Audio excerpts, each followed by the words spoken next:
Сәлеметсіздер ме оқушылар? Бізде бүгін кезекті нұсқа талдау дүниежүзі тарихынан.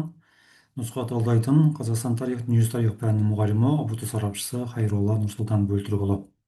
Оқушылар, біз кезекті нұсқамызды талдаймыз. Енді мына жердегі сандарға назар аударсаңыздар, бірі, екісі, үші, төрті деп тұр. Бірақ бұған толық айтатын болсақ, тек қана бұл сұрақтар осы аралықта келген сұрақтар емес, оның алдында келген сұрақтар болуы мүмкін, осы күндері кездесіп жатқан бертінде келген сұрақтар да болуы мүмкін. Сондықтан мұқият қараймыз. Ә, Сонымен кеттік. Ли Куан Ю 1945 жылы білім алуға аттанған қала Лондон. Бұл бізде контекстік сұрақ болады. Келесі, Ли Куан Ю 1990 жылға дейін премьер-министр лауазымын атқарды Сингапурда.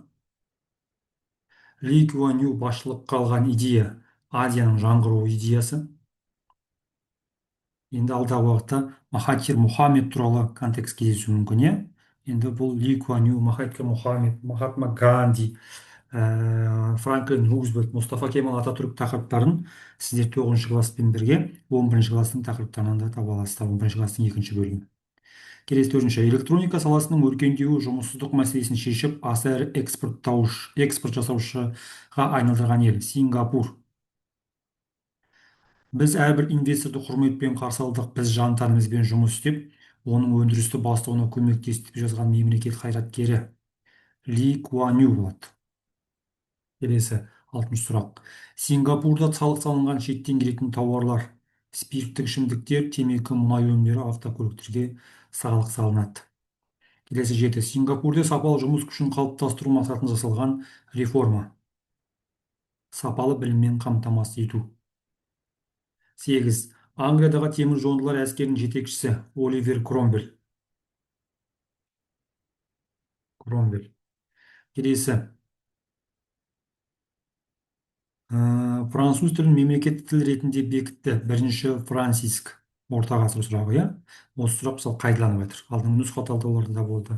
Сосын оқушылар, кейбір қайталанған сұрақтарды мен салған жоқпын, оны да ескерте кетейін. Кейбір сұрақтар менің қолымда жоқ, оны да ескерте кетейін.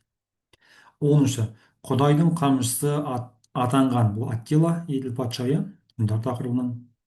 11. 1975 жылы 30 шілдеде қабылданған Хельсинки қорытынды актісінің мәні. Еуропадағы қауіпсіздік және ынтымақтастық кеңесі. 12. 1994 жылы Еуропадағы қауіпсіздік ынтымақтастық кеңесінің өзгертілген аты. Еуропадағы қауіпсіздік ынтымақтастық ұйымы. Және осы жерге айта кететін жайт, Еуроодаққа мүше мемлекеттерді көп сұрап жатыр. Оны да қарастырыңыздар. Еуроодаққа қай мемлекеттер мүше болды? Иә, 94 жылы қай мемлекет, 97 жылы қай мемлекет, 99 жылы қай мемлекет деген сияқты сұрақтар бар. Келесі, 13.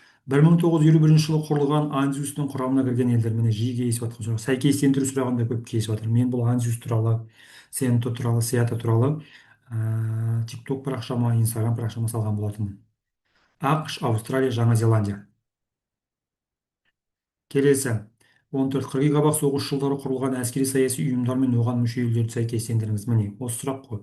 Оңтүстік Шығыс Азия келісімшарт ұйымы Сиато. Сосын мен қояйық. Бұл бізде болады Оңтүстік Шығыс Азия болатын болса, Аустралия, Жаңа Зеландия болады. Міне. Орталық келісімшарт ұйымы Сенто болатын болса, ол Пәкістан, Иран болады. Келесі, 15. Екінші дүниежүзілік соғыстан кейін құрылған әскери саяси одақтар мен олардың ерекшелігін сәйкестендіріңіз. НАТО 49 жылы құрылды.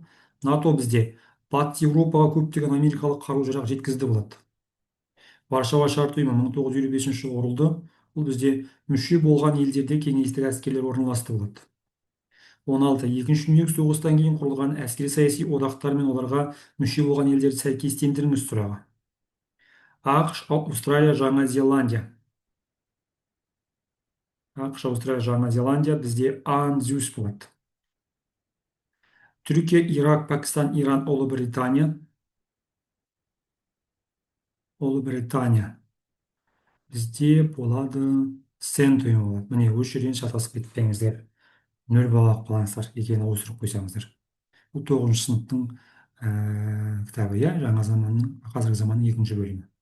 Келесі, 17. 1941 жылдың кезінде неміс әскерлері қоршауға алуға дайындалды Ленинградты.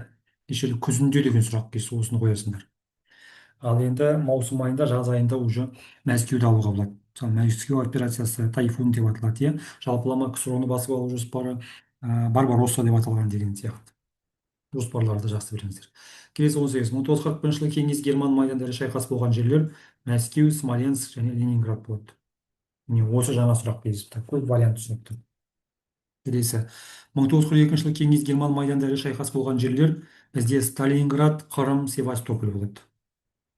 Келесі 20. 1941-43 жылдар алаңында болған шайқас Сталинград. Жиі сұрап отырмыз осы сұрақты. Міне ең жиі сұралып жатқан сұрақтар осы. 1865 жылы Стамбулда құрылған жасырын ұйым жаңа Османдар. Жас түріктер ол кейінірек құрылады. Жас түріктер ол 1907-1908 жылдары Түркияда жас түріктер революциясы болады. Жас түріктердің партиясының аты бар, иә, бірлік және прогресс деген. Оны да сұрап жатыр оқушылар. Келесі 22. 1865 жылы құрылған жаңа Османдар ұйымының жетекшісі белгілі жазушы Намық Кемал. 1815 жылы құрылған одақ Берман одағы неден кейін, Вена конгресінен кейін құрылған, иә. 1806 жылы Рейн одағын білесіңдер. 24. 1815 жылы құрылған Герман одағының құрамына кірген ерікті қалалар көп вариантты: Гамбург, Бремен, Любек, Майнда, Франкфурт. Жаңадан кездесіп жатқан сұрақтардың бірі мынау сұрақ: термодинамиканың дамуына үлес қосқан ғалымдар. Бұл жерде Карно, Мейер, Джоуль болады. Джоуль сонда термодинамика, Джоуль туралы сұрақтар көп кездесіп жатыр. Келесі, Джоульдің ашқан жаңалығы көп вариантты да кездесуі мүмкін, жекелеген де кездесуі мүмкін. Міне қараңыздар, электр тогының жылулық күшін газ молекулаларының қозғалыс жылдамдығын есептеген ағылшын физигі. Міне осы сұрақ. Мына жерде термодинамиканың даму деп тұр, мына жерде электр тогының жылулық күшін газ молекулаларының қозғалыс жылдамдығын деп тұр. Келесі 27. 15-16 жаста өмір сүрген италияның атақты мүсіншісі Микеланджело Бонаретти. Микеланджело туралы контекстік сұрақтар кездесіп жатыр. Сол контекст сұрақтардың бір аудио мынау. Міне қараңыз, қайта өрлеу дәуірінде итальян мүсіншісі, кескіндемеші архитектор әрі ақын Микеланджело Бонаретти. Келесі, Микеланджело Бонареттидің Құлпытасқа арнап жасаған мүсіндері: хал үстіндегі құл, көтеріліске шыққан құл, Моисей. Осы жерде Құлпытасқа дегенді бақылайсыздар, иә. Келесі 30. 1501-1504 жазылған Микеланджелоның әйгілі туындысы Давид мүсіні. Келесі 31. ПЦБ 4 ғасырда Балқан түбегінің солтүстігінде құрылған мемлекет Македония. 32. Екінші дүниежүзілік соғыстан кейін Еуропалық елдерге көмек көрсетудің арнайы жоспарларын олардың мәнімен сәйкестендіріңіз. Маршалл жоспары. Еуропаны қалпына келтіру жоспары. Трумен доктринасы. Грекия мен Түркияға коммунизммен күресте экономика және әскери көмек көрсету. Яғни коммунизмге қарсы, иә, батыс Еуропаны коммунистік ықпалдан құтқару. Келесі 33. Африка мемлекеттері тәуелсіздік алғаннан кейін оларда орнаған билік түрі: диктатура, авторитарлық монархия. Келесі 34. КСРО-да ғарышты игеруде орын алған оқиғаларды жылдарымен сәйкестендіріңіз. Міне Валентина Терешкова. Валентина Терешкова 1963 жылы ұшты. Жасанды жер серігі ұшырылды 1957 жылы. Алғашқы иттер ұшырылды ғой, білесіздер ғой, иә. 61-ші Юрий Гагаринде ұшты. Сосын ашық ғарышқа шыққан Леонов деген ғарышкер болды, иә. Нейл Армстронг туралы сұрақтар келеседі. Келесі, оқушылар, енді жаңадан көріп отқан оқушылар, егер осындай нұсқа талдаулардың PDF форматын алғыларыңыз келсе, енді ютубтан көріп жүрсіздер ғой, және қосымша сәйкестендіру сұрақтарын алғыларыңыз келсе, 775-302-1660 номеріне жазыңыздар. Ал егер де курсқа қатысам, тез арада интенсив курсқа қатысып, базалық нұсқаларды толығымен көріп дайындалғым келсе, әрбір тақырыптан Kahoot квизбен дайындалғым келеді десеңіздер, онда интенсив курсқа жазылсаңыздар болады. ютубтан келсеңіздер сіздерге жеңілдік болады. 775-302-1660 номеріне хабарласыңыздар. Ал мынау Нұрсұлтан History ютуб арнасынан және Инстаграм парақшадан, тикток парақшадан ұбт келіп жатқан сұрақтарды да қарай аласыздар. Оларға да тіркеліп қойыңыздар. Кетті, жалғастырамыз. 35. 1926 жылы КОКП-ның 20-шы съезінде Хрущев экономика және саяси сәтсіздіктердің себептері ретінде атап өткен мәселелер. Міне осы сұрақ кездескен оқушылар.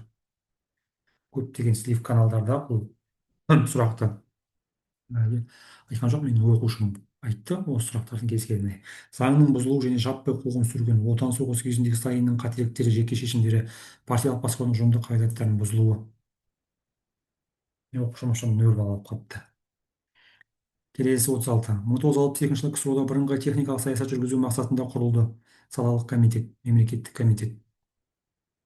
37. 1950 алпысыншы жылдардағы ғылыми техникалық прогрестің жетістіктері. Алғашқы спутникті ұшыру, ғарыш кеңістігіне шығу, айға ұшу. Келесі.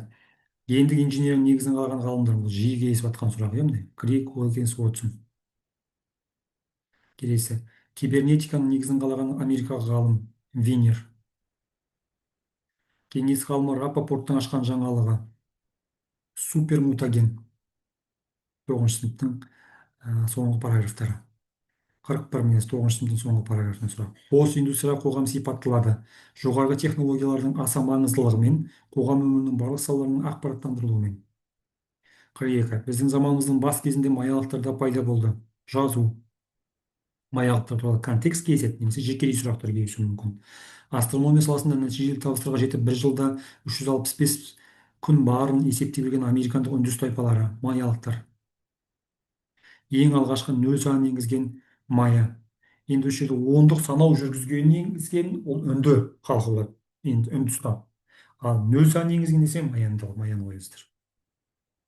Келесі, биік тұғырларға, жасанды төбелерге, сарайлар мен текшелі пирамида түрінде құрамдастырылған тайпа, майя тайпасы. 46. 14 ғасырда солтүстіктен келген ацтектер салған қала Теночтитлан. Бұл да жиі кездесіп жатқан сұрақ. 47. 1970 жылдардағы ғылыми техникалық революцияның жаңа кезеңінің басты белгісі ғылымды өндіріспен ұштастыру, ғылыми жаңалықты ашу, ғылыми жаңалықты өндіріске енгізу мерзімінің қысқаруы. Келесі 48. 1914 жылы 28 шілде Австрия-Венгрия соғыс жариялады. Сербияға шайқалады. 49. Бірінші дүниежүзілік соғыстан кейін Ұлыбритания мандат алған елдер. Осы сұрақ түгелі осылай келісі мүмкін. Палестина, Трансилвания, Того, Камерун бір бөлігі. И сонымен қатар оқушылар Ирак деп те келіседі. Көп жағдайда Палестина, Ирак деп келіседі. Ирак. Келесі. Бірінші дүниежүзілік соғыстан кейін Франция мандат алған елдер Сирия, Ливан, Того мен Танганьиканың бөліктері. Сонда Того мен Танганьика, Танзания, Того екеуін бөліп алған ғой сонда. Көрдіңіздер ме? Камоюнның бір бөлігін еще Англияда алады, бірақ ол жерде 9 сыныпта жазылмаған. Келесі 51. Бірінші дүниежүзілік соғыстан кейін Бельгия мандат алған елдер бұл Руанда, Урунди. Және Бельгияның отарын білесіздер, Конго деген мемлекет, иә, қазір Конго Демократиялық Республикасы деп аталады. Келесі 52. Бірінші дүниежүзілік соғыстан кейін Жапония мандат алған аралдар Маршалл, Мариан, Каролин. Міне осы сұрақ 52-ші сұрақ. Жекедей сұрапты Маршалл аралы деп көп вариантпен де сұрайды мүмкін. Яғни Версаль Париж конференциясының нәтижесінде мандаттық жүйе пайда болып еді ғой. Англия, Ұлыбритания менен Осман империясының жерлерін бөліп алған болатын, иә. Бұл отарлаудың жаңа тәсілі болатын. Мандаттыққа қарсы болды мемлекеттер. Оқушылар, міне біз бір бөлігін талдап үлгердік. Егер видео ұнаса лайк басып, пікір білдіріңіздер. Алдағы уақытта тағы да мүмкіндік болса шығаруға тырысамын. Егер PDF форматын алғыларыңыз келсе, базалық нұсқа талдауларды көргілеріңіз келсе, онда менің курсыма жазылыңыздар. 775-116 нөміріне хабарласыңыздар. Ертең Қазақстан тарихынан болатын болады. Пікір жазып қолдап жүрсеңіздер, мен көбірек шығаруға тырысамын. Және менің әлеуметтік желідегі парақшаларыма да тіркеліп қойыңыздар оқушылар. Жақсы, барлықтарыңызға сәттілік, сау болыңыздар.